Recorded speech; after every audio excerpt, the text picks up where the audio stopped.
Yun, what is up mga sir, no? So, overtime tayo dito sa Motorific Garage mga bossing, no? So, 10:43 na. Yan si bossing, oh. From City of BRB. Yan.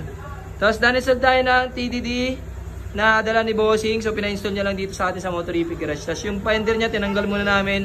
Bukas ibababa namin yan mga sir, no? So, to be continue bukas to. Fender na lang yan mga boss, no? Tapos, inistallan din natin to ng passing light. Tapos, tri-switch mga bossing, no? So, dito yung passing light. Yan, no? Okay. Dito natin nilagay yung tri-switch niya. Okay, low beam, high beam. So yung low beam ni sir, ano yan, dilaw. Okay, pag nag-high beam, white. Yan. Tapos, selectable na passing light mga sir. So pinili ni bossing, white. So pag naka-low, passing yan. Pag naka-off, passing. Yan, okay. Yes sir, so nilagyan natin ng terminal yan mga bossing. So low beam nga ka sir. Yan, okay, low beam, high beam. Okay, off sir.